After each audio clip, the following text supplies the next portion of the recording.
Oprah Winfrey once said, "Let passion drive your profession." Hello, everyone. Welcome to Nerdy Optometrist, a podcast channel for all things optometry. And this is your host, Ukti Vora. Today, I have two passionate professionals who are going to inspire us by talking about their journey in the space of vision therapy, myopia, and much more. Before I get into this conversation, I would like to give a huge shout out to Eiley for supporting this episode. It is their all in one app that leverages technology to instantly enhance the skill set of every eye care professional. Eiley's app helps you future proof your practice with automation and enable you to quickly add specialty like myopia management and vision therapy into your practice. So thank you so much, Eiley, for supporting this episode. And with that, I would like to get started. So our first guest is Marle, who is an optometrist. She's an experienced optometrist with over 10 years of experience.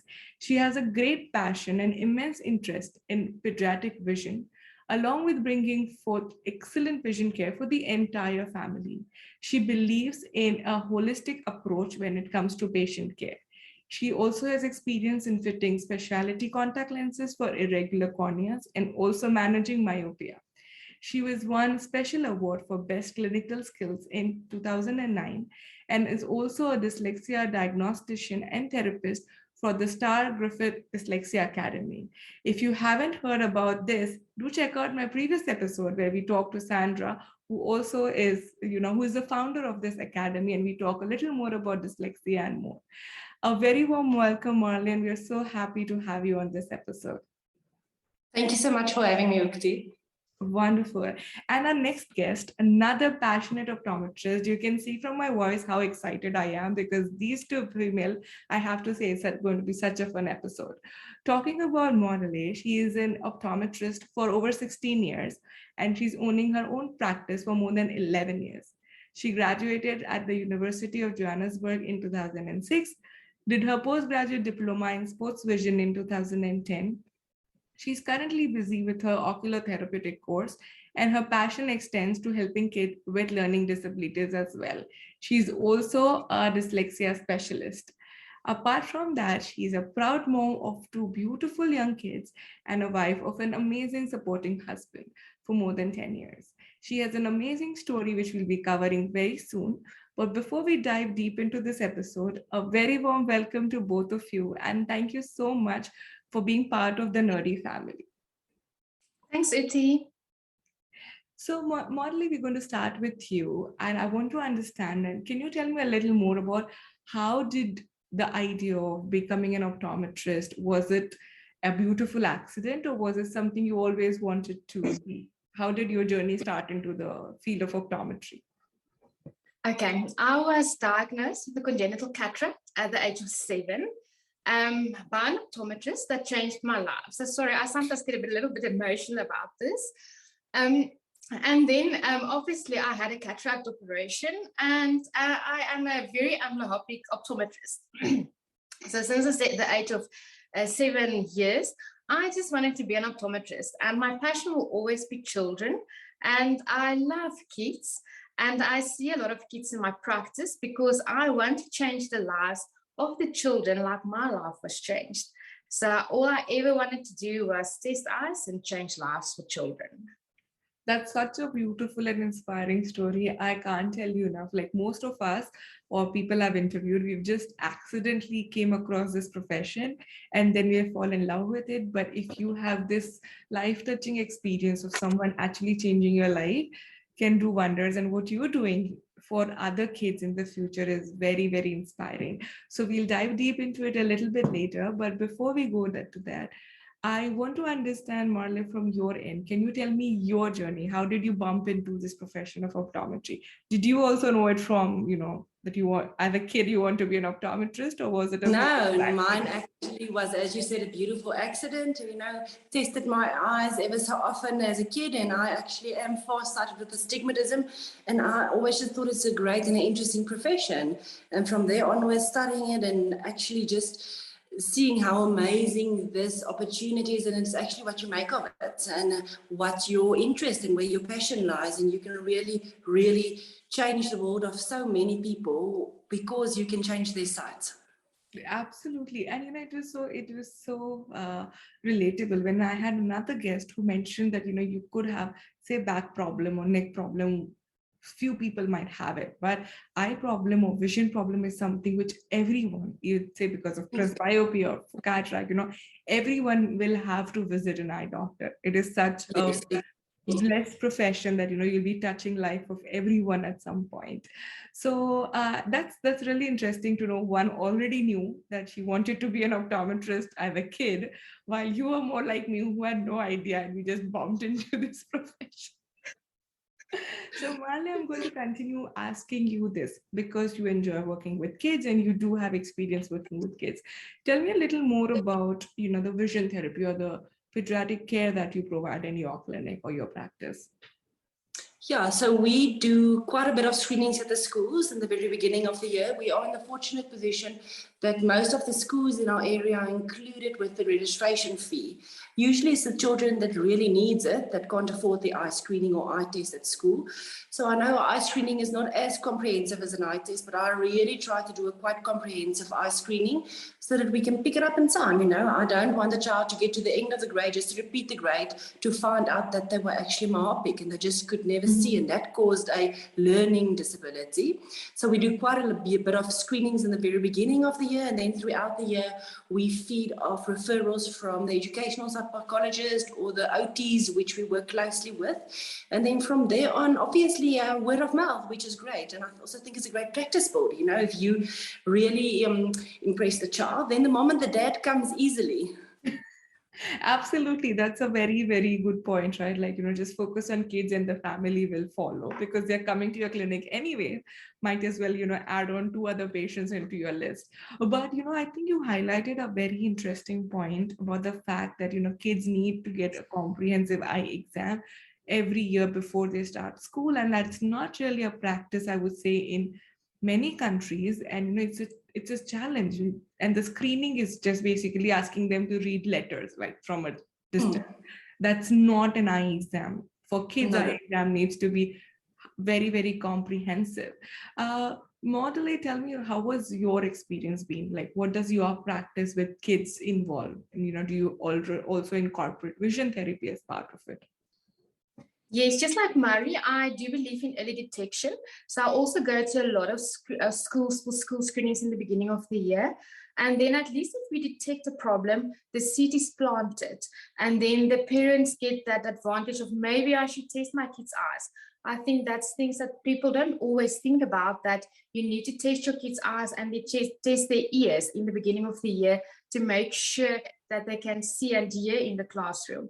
So early detection, I go to schools a lot and then we screen. Again, it's not a comprehensive test, but at least it's a starting point. And then I also work closely with occupational therapists. I work with OTs, speech therapists, and then I get referrals from them. And then, I love the kids and I do believe in the visual therapy, and I love Eileen because I think very few of us do have time in our practice to get the kids in to do the visual therapy with them. But I do believe if the parents do the visual therapy at home, and a lot of us do have tablets, so it's very easy, and the kids love it because I think they play games on a tablet. So I love Eileen's visual therapy that the kids can do in the comfort of their own home, and they play games while they do it. So it doesn't feel like they come to the quiet tummy and then they need to do a lot of therapy and their eyes strain. So they just love Eileen and they love the visual therapy that we do give to them. So, Marle, I think you did touch upon a couple of things, but I want to ask you one quick question before I dive deep into the other part. Did you always had like vision therapy as an offering? Was that your specialty? Or was it something that you were not sure, but you added into your practice recently? No, I never really did visual therapy because of you don't have time in your practice. So I can't get everyone in. And then you give the parents a file with loose papers and they lose the papers and they get damaged and they never do the therapy. So it is so easy on a tablet. And I really started to do more visual therapy since I started to use iLeave for about a year now. So in the past, I never really did a lot of visual therapy, but with iLeave, it's easy, it's compact, and people can do it. It's very user-friendly. So that's when I really started to do a lot more visual therapy. And I think both of you all touched upon a very interesting point, which is recently gaining a lot of attention, which is shared care, right? Initially, we were just thinking of optometrist is an independent profession, but now it's not the reality. We have to work with occupational therapists, OTs, and like even school teachers in schools to make it more inclusive. And you mentioned, how both of you all work with a referral system. So Marle, can you tell me a little more about, how does that referral system work with you, specifically when, you're trying to add these kind of specialty care into your practice? Yeah, sure. So I think an educational psychologist plays a big role. I don't think any child has just to do with ears or just to do with eyes. More than likely, there's a comorbidity if they've got a vision outfall. So a lot of the times when we test the children, we do a vision test and we also do a reading efficiency test. And from there onwards, we can definitely see if a child has got a phonetic disability or processing a disability. And then we refer them to the audiologist. But the educational psychologist, I always tell the mom and dad, it's like the umbrellas. They look at the child holistically. I give them the information from the eyes, and the audiologist gives the information from the ears, and then we can even look at the fine motor for dysgraphia with the OT. And then the educational psychologist will also, I think, work together with the specialities and guide the patients. A lot of times my experience is that the patients feel overwhelmed by the time they reached us. They've been to so many professions that they don't actually know where to start and what's the way forward. Right. So it's great from my side if I can just easily fix their vision, if I can just maybe give glasses, or if I can just do some vision therapy and add that on. But sometimes we need to work with another profession to make sure we reach that child's maximum learning potential. So we did talk a lot about how vision therapy or helping kids is being part of your practice. But Marle, I wanted to understand from you because, we even Madale did mention briefly that, how ILE has impacted or technology itself has impacted your practice. I'll start with you of, what was the motivation behind adding technology in your practice? Can you share a little more about that? So I think the move towards, or today is towards technology. If I just look at my own children, anything that has to do with technology or an app or a tablet or a cell phone, they really think it's a great treat. So that was the first motivation, because you can get a lot done with a child if you give them a tablet in hand. Saying that, also the ILE app, when I was first introduced, actually blew my mind because of its functionality. It can test, it can help you and aid with the diagnosis, and it can help you with vision therapy. So I think it really simplifies binocular vision as far as possible. So when doing the app and when doing the test on the app, it's really comprehensive and it gets everything put together when it helps to explain to a parent then when we make a specific diagnosis, not only based on what we find in the ILE app. Obviously, I do add some tests, which I still do outside of the ILE app and where I do with the phoropter and so. But to explain to the parent actually what we're seeing and what the child is experiencing, that is of a great asset to me.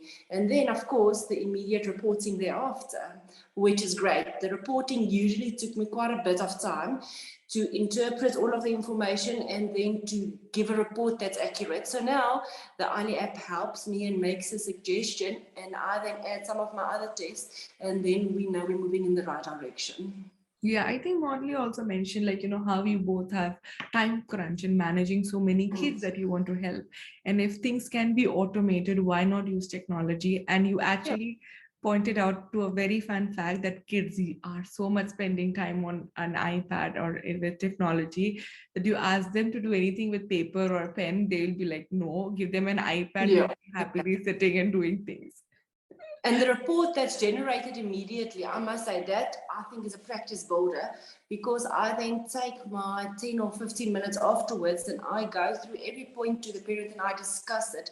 ILE's got a great feature, and they give the child's results based on a graph, and the child then can, or the parent can then see how their child's results compare to the norms of their age. I think that's something I don't remember. I don't know about you, Madale, but I don't remember the amplitude norms for each age group, as well as the divergence norms or whatsoever. And this automatically tabulate this on a graph, and it compares it then, and the parent can see it in a very user-friendly way where their child is falling short then. And I can send it and email it to them immediately. So that also helps with them then taking it home to dad or mom when both of the parents was not here to discuss it, and then also to explain to them why we found this specific diagnosis and then why we prescribed what we did. Right. I think you've touched on multiple very interesting points. One, the fact that it gives you immediate reporting. Usually, if you look at traditional vision therapy or like even say vision binocular vision testing, right? We do all the testing, but it's very, very subjective. Like we know what it is, but it's hard to describe it to the parents. And sometimes the treatment and the therapy itself will be like 6 months long, and then you might be saying that, hey, the kid read 2 lines better or 2 words better. They're not able to understand like, hey, my kid was with you every other week, and all they did was like add 2 more extra words. And then when you are constantly able to involve them in the process and the progression of the child's treatment, it makes them even more responsible and more involved. Marlé, what was your experience? Do you have any such user experience or cases that you would like to share with kids? Because you mentioned how initially you didn't have time to incorporate this, but now with Eile you are able to offer that to the kid. How has it been in your practice or in your experience?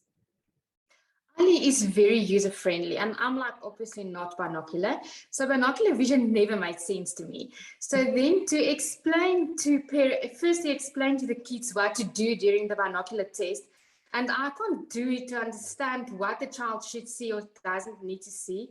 And then with the Eile app, everything is so easy because everything is built in, and I know the child is seeing what they're supposed to see, otherwise the app will not work. And then if you give reporting again, the reporting is very user-friendly. It's like easy to explain to the parents. If you tell the parent, no, your child's amplitude of accommodation is not right, then I'm like, what?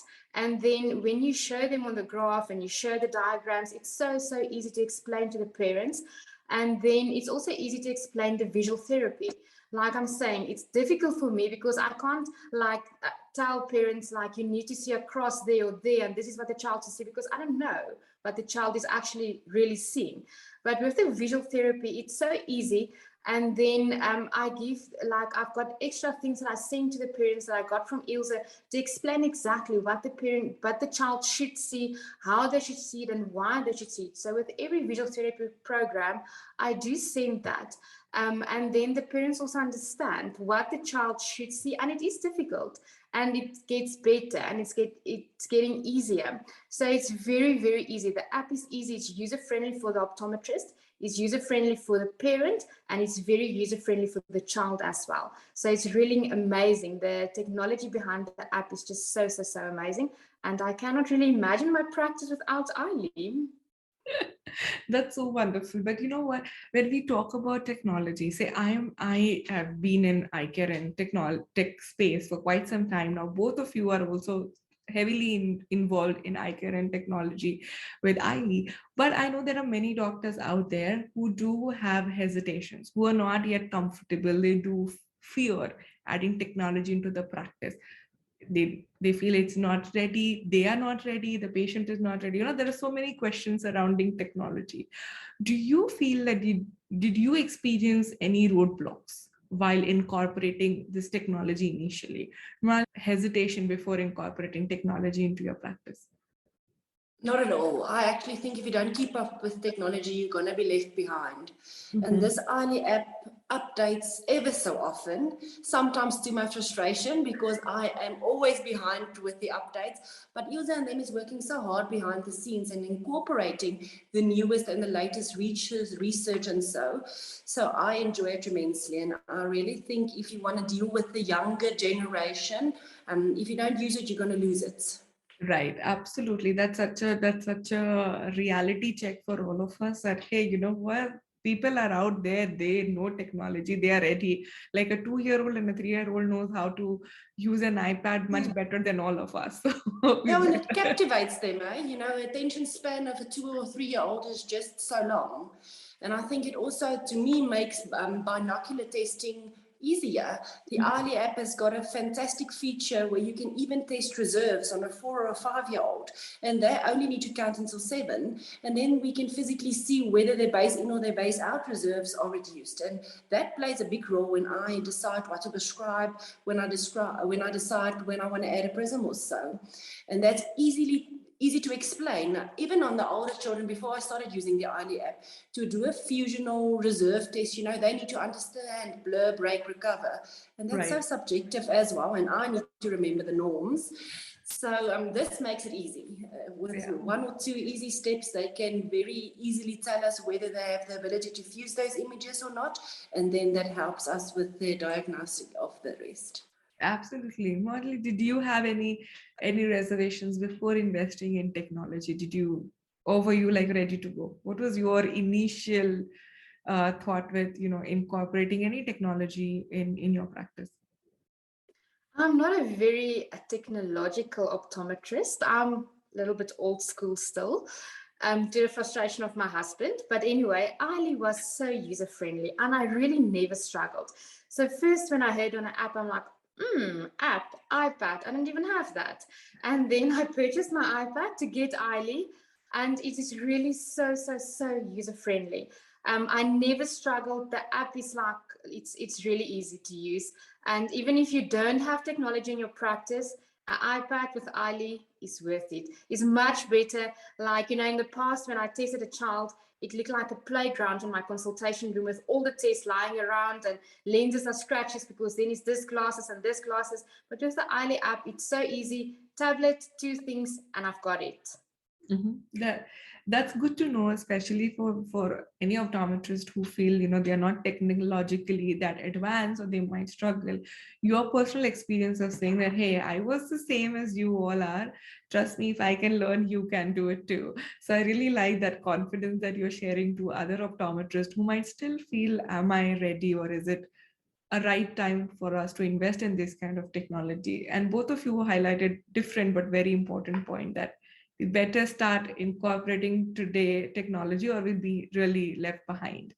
Now, talking about, we did talk about Marle and vision therapy, but I also know Marle is working on different aspects like myopia as well. Do any one of you use Marle's app for myopia management or screening?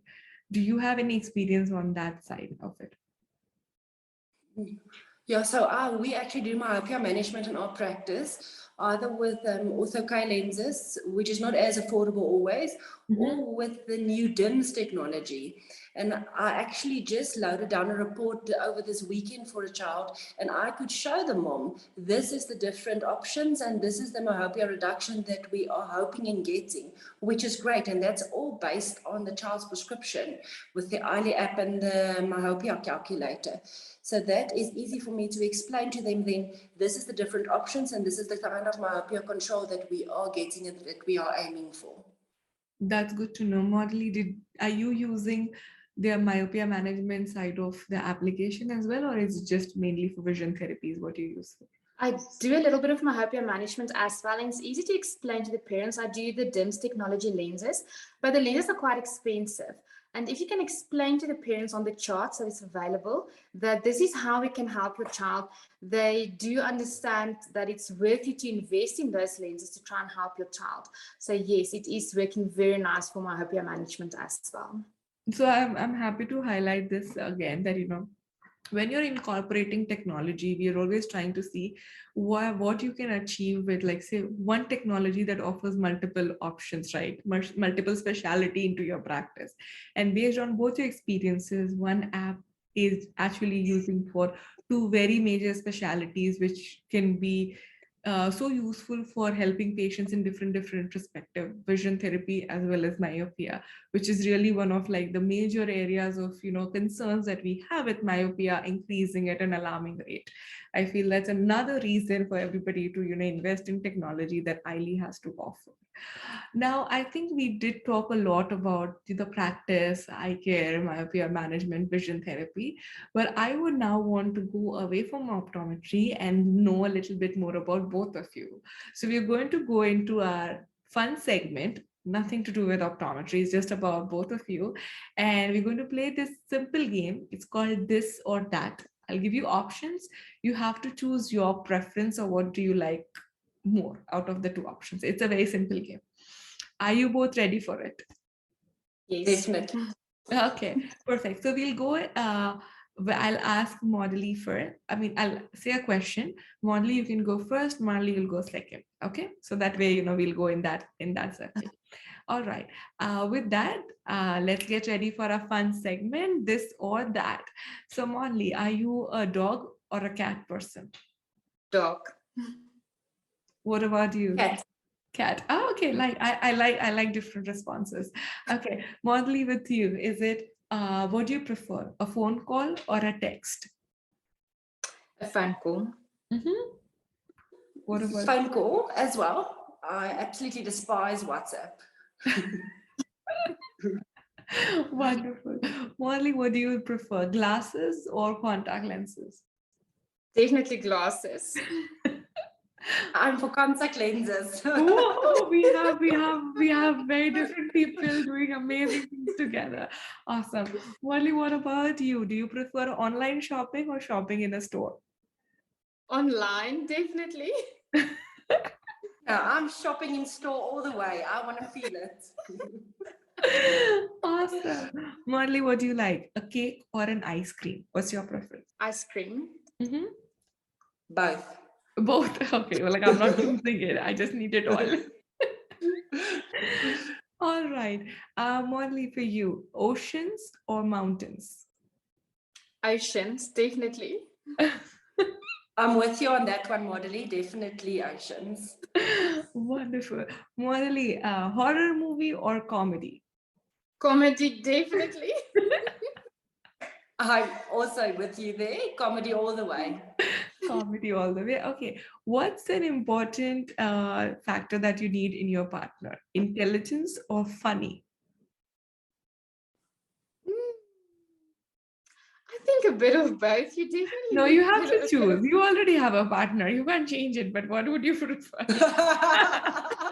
Very good answer. Well, if my partner is not intelligent, he will laugh at all my funny jokes. So let's choose funny. But if he's not intelligent, he's also going to make silly jokes that you have to laugh at. And he might laugh because the grass is green.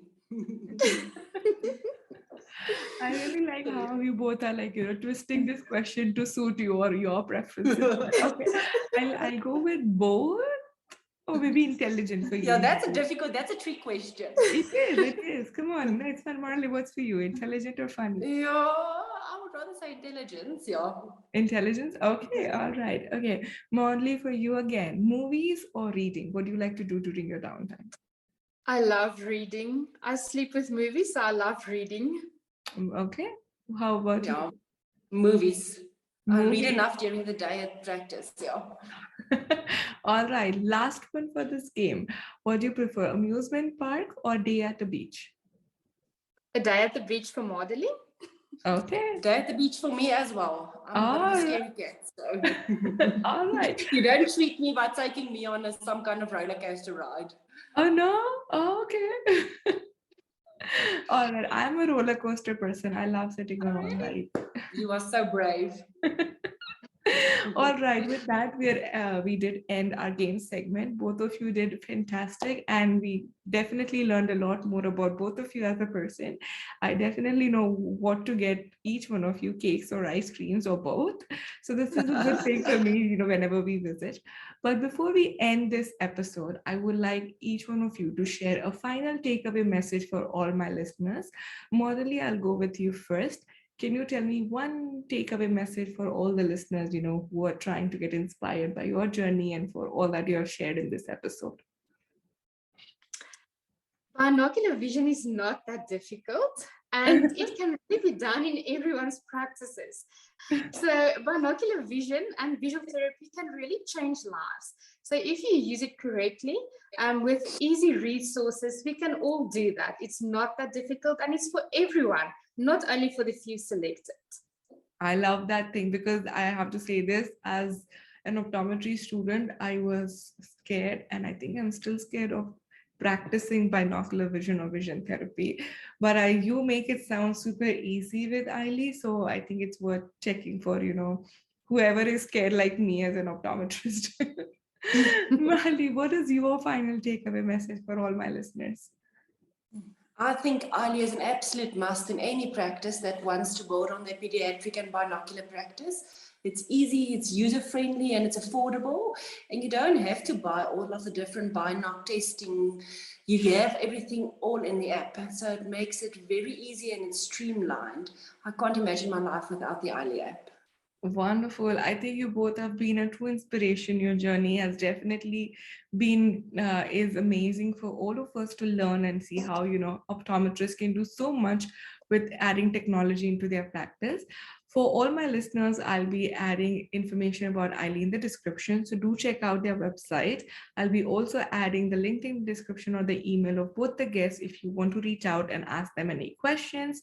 You all can follow me on all social media platforms.